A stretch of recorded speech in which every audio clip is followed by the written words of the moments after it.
नमस्कार दोस्तों, उषा की आवाज़ चैनल में आप सभी का स्वागत है। हमारी आज की कहानी है मज़ेदार। पूरे 15 वर्ष हो गए मुझे स्कूल में नौकरी करते हुए। इन वर्षों में कितने ही बच्चे हॉस्टल आए और गए, किंतु नेहा उन सब में कुछ अलग ही थी। बड़ी ही शांत, अपने आप में रहने वाली, ना किसी से बोलती, ना ही कक्षा में शैतानी करती।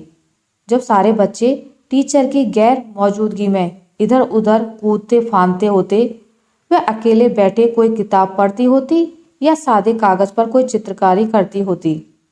विद्यालय में होने वाले सारे कार्यक्रम में अव्वल रहती। वह बहुमुखी प्रतिभा की धनी थी।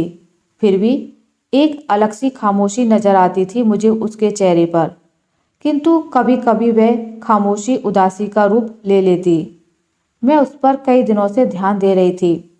जब स्पोर्ट्स का पीरियड होता, वह किसी कोने में बैठ गुमनाम सी कुछ सोचती रहती। कभी कभी वह कक्षा में पढ़ते हुए बोर्ड को ताकती रहती और उसकी सुंदर सीप सी आंखें आंसुओं से चमक उठती। मेरे से रहा ना गया तो एक दिन मैंने उससे पूछ ही लिया, नेहा, तुम बहुत अच्छी लड़की हो, विद्यालय के कार्यक्रमों में हर क्षेत्र में अव्वल आती हो, फिर तुम उदास गुमसुम क्यों रहती हो? अपने दोस्तों के साथ खेलती भी नहीं? क्या तुम्हें हॉस्टल या स्कूल में कोई परेशानी है? वह बोली, जी नहीं मैडम, ऐसी कोई बात नहीं, बस मुझे अच्छा नहीं लगता। उसके इस जवाब ने मुझे सोचने पर मजबूर कर दिया। जहाँ बच्चे खेलते नहीं थकते, उन्हें बार बार अनुशासित करना पड़ता है, उन्हें उनकी जिम्मेदारियां समझानी पड़ती हैं, वहाँ इस लड़की के बचपन में यह सब क्यों नहीं? मुझे लगा कुछ तो ऐसा है जो इसे अंदर ही अंदर काट रहा है। मैंने उसका पहले से ज़्यादा ध्यान रखना शुरू कर दिया।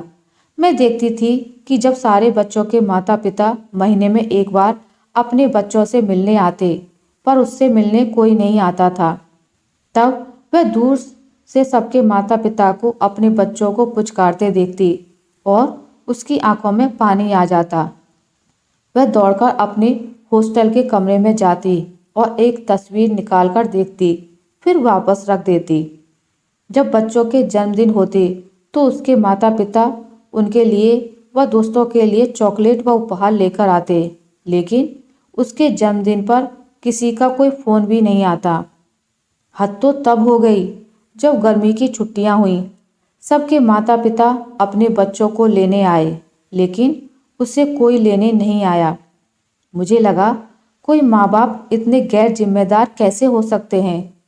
तब मैंने ऑफिस से उसका नंबर लेकर उसके घर फ़ोन किया और पूछा कि आप इसे लेने आएंगे या मैं ले जाऊं। जवाब बहुत ही हैरान करने वाला था। उसकी दादी ने कहा, आप अपने साथ ले जा सकती हैं। मैं समझ गई थी कोई बड़ी गड़बड़ जरूर है, वरना इतनी प्यारी बच्ची के साथ ऐसा व्यवहार। खैर, उन छुट्टियों में मैं उसे अपने साथ ले गई। कुछ दिन तो वह चुपचाप रही, फिर धीरे धीरे मेरे साथ घुलने मिलने लगी थी। मुझे ऐसा महसूस हो रहा था जैसे मैं किसी बड़ी जंग को जीतने वाली हूँ। छुट्टियों के बाद जब स्कूल खुले, वह 8वीं कक्षा में आ गई थी। उसकी शारीरिक बनावट में भी परिवर्तन होने लगा था। मैं भली भांति समझती थी कि उसे बहुत प्यार की ज़रूरत है। अब तो मैंने उसकी उदासी को दूर करने का बीड़ा उठा लिया था। कभी कभी मैं देखती थी कि स्कूल के कुछ शैतान बच्चे उसे तोतली कहकर चिढ़ाते थे। खैर, उन्हें तो मैंने बड़ी सख्ती से कह दिया था कि यदि अगली बार वे नेहा को चिढ़ाते पाए गए तो उन्हें सजा मिलेगी। हाँ, उसकी कुछ बच्चों से अच्छी पड़ती थी। वे उसे अपने घरों से लौटने के बाद अपने माता पिता के संग बिताए पलों के बारे में बता रहे थे, तो उसने भी अपनी इस बार की छुट्टियां मेरे साथ कैसे बिताई सबको बड़ी खुशी खुशी बताया। मुझे ऐसे लगा जैसे मैं अपनी मंजिल का आधा रास्ता तय कर चुकी हूँ। इस बार दिवाली की छुट्टियां थी और मैं चाहती थी कि वह मेरे साथ दिवाली मनाए। मैंने पहले ही उसके घर फ़ोन कर कहा कि मैं नेहा को अपने साथ ले जाऊं छुट्टियों में। मैं जानती थी कि जवाब हाँ ही मिलेगा, और वही हुआ। दिवाली पर मैंने उसे नई ड्रेस दिलवाई और पटाखों की दुकान पर ले गई। उसने पटाखे खरीदने से इनकार कर दिया। वह कहने लगी उसे शोर पसंद नहीं। मैंने भी जिद करना उचित न समझा और कुछ फुलझड़ियों के पैकेट उसके लिए खरीद लिए। दिवाली की रात जब दिए जले वह बहुत खुश थी और जैसे ही मैंने एक फुलझड़ी सुलगाकर उसे थमाने की कोशिश की, वह नहीं नहीं कहकर रोने लगी और साथ ही उसके मुंह से मम्मी शब्द निकल गया।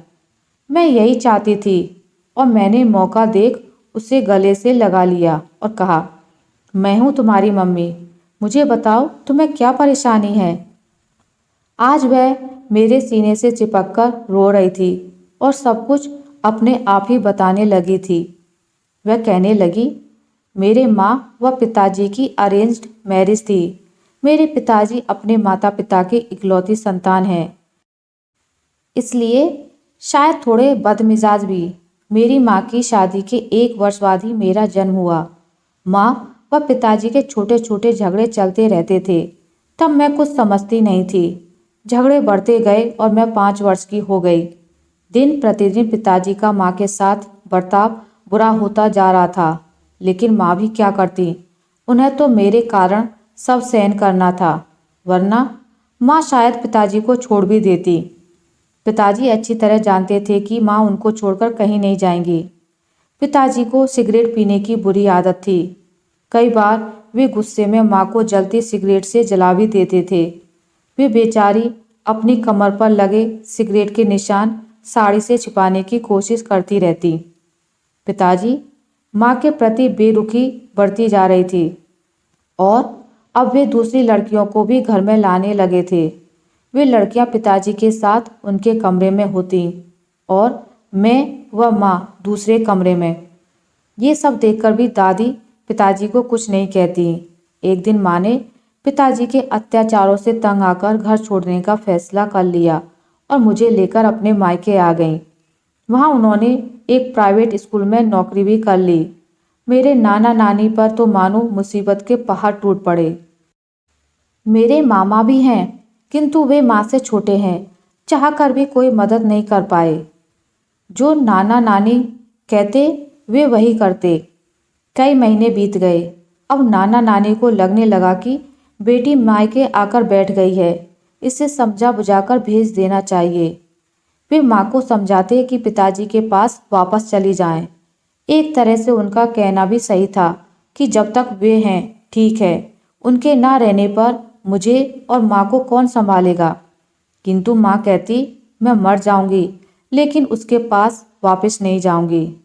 दादा दादी के समझाने पर एक बार पिताजी मुझे व माँ को लेने आए और तब मेरे नाना नानी ने मुझे व माँ को इस शर्त पर भेज दिया कि पिताजी अब माँ को और नहीं सताएंगे। हम फिर से पिताजी के पास उनके घर आ गए। कुछ दिन पिताजी ठीक रहे, किंतु पिताजी ने फिर अपने पहले वाले रंग ढंग दिखाने शुरू कर दिए। अब मैं धीरे धीरे सब कुछ समझने लगी थी, लेकिन पिताजी के व्यवहार में कोई फर्क नहीं आया। वे उसी तरह माँ से झगड़ा करते और उन्हें परेशान करते। इस बार जब माँ ने नाना नानी को सारी बातें बताई तो उन्होंने थोड़ा दिमाग से काम लिया और माँ से कहा कि मुझे पिताजी के पास छोड़कर मायके आ जाएं। माँ ने नाना नानी की बात मानी और मुझे पिताजी के घर में छोड़ नाना नानी के पास चली गई। उन्हें शायद लगा मुझे बिन माँ के देख पिताजी व दादा दादी का मन कुछ बदल जाएगा, किंतु ऐसा कुछ नहीं हुआ। उन्होंने कभी माँ को याद भी नहीं किया और मुझे हॉस्टल में डाल दिया। नाना नानी को फिर लगने लगा कि उनके बाद माँ को कौन संभालेगा और उन्होंने पिताजी व माँ का तलाक करवा दिया और माँ की दूसरी शादी कर दी। माँ के नए पति के पहले से 2 बच्चे थे और एक बूढ़ी माँ। माँ उनमें व्यस्त हो गई। इधर मुझे हॉस्टल में डाल दादा दादी व पिताजी आज़ाद हो गए। छुट्टियों में भी ना मुझे कोई बुलाता है ना ही मिलने आता है। माँ व पिताजी दोनों के माता पिता ने सिर्फ अपने बच्चों के बारे में सोचा, मेरे बारे में किसी ने नहीं। दोनों परिवारों और मेरे अपने माता पिता ने मुझे मझधार में छोड़ दिया। इतना कहकर नेहा फूट फूट कर रोने लगी और कहने लगी, आज फुलझड़ी से जल ना जाऊं। मुझे माँ के सिगरेट से जली कमर याद आ गई। मैडम, मैं रोज अपनी माँ को याद करती हूँ। चाहती हूँ कि वे मेरे सपने में आएं और मुझे प्यार करें। क्या मेरी माँ भी मुझे कभी याद करती होंगी? क्यों वे मुझे मेरी दादी दादा पापा के पास छोड़ गईं? वे तो जानती थीं कि उनके सिवा कोई नहीं है मेरा इस दुनिया में। दादा दादी, क्या उनसे मेरा कोई रिश्ता नहीं? वे लोग मुझे क्यों नहीं प्यार करते? अगर मेरे पापा मम्मी का झगड़ा होता था तो उसमें मेरा क्या कसूर? नाना नानी, उन्होंने भी मुझे अपने पास नहीं रखा, बल्कि मेरी माँ की दूसरी शादी करवा दी और मुझसे मेरी माँ छीन ली। मैं उन सब से नफरत करती हूँ। मैडम, मुझे कोई अच्छा नहीं लगता। कोई मुझसे प्यार नहीं करता। वह कही जा रही थी और मैं सुने जा रही थी। मैं नेहा की पूरी बात सुनकर सोचती रह गई। क्या बच्चे से रिश्ता तब तक होता है जब तक उसके माता पिता उसे पालने में सक्षम हो? जो दादा दादी, नाना नानी अपने बच्चों से ज़्यादा अपने नाती पोतों पर प्यार उड़ेला करते थे, क्या आज वे सिर्फ एक ढकोसला है?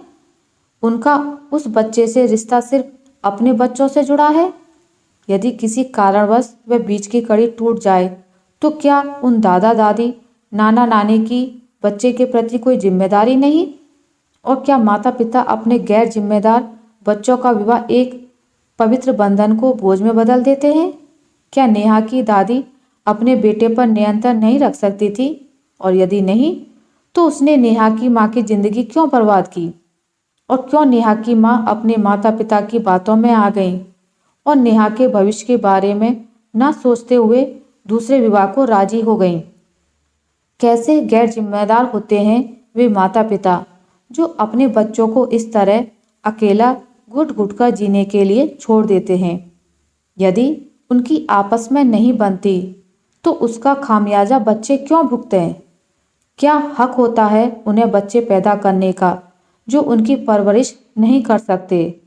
मैं चाहती थी आज नेहा वह सब कह डाले जो उसके मन में नासूर बन उसे अंदर ही अंदर खाए जा रहा है। जब वह सब कह चुप हुई तो मैंने उसे मुस्कुराकर देखा और पूछा, मैं तुम्हें कैसी लगती हूँ? क्या तुम समझती हो मैं तुम्हें प्यार करती हूँ? उसने अपनी गर्दन हिलाते हुए कहा, हाँ। और मैंने पूछ लिया, क्या तुम मुझे अपनी माँ बनाओगी? वह समझ ना सकी मैं क्या कह रही हूँ। मैंने पूछा, क्या तुम हमेशा के लिए मेरे साथ रहोगी? जवाब में वह मुस्कुरा रही थी। मैंने झट से उसके दादा दादी को बुलवा भेजा।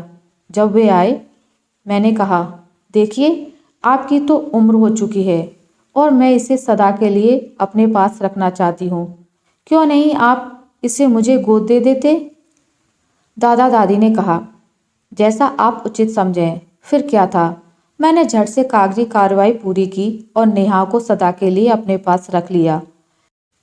मैं नहीं चाहती थी कि मझधार में हिचकोले खाती वह मासूम जिंदगी किसी तेज रेले के साथ बह जाए। आशा करती हूँ आपको मेरी आज की कहानी अच्छी लगी होगी।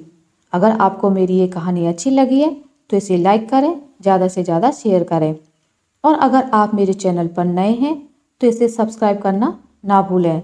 मिलते हैं एक नई कहानी के साथ, तब तक के लिए नमस्कार।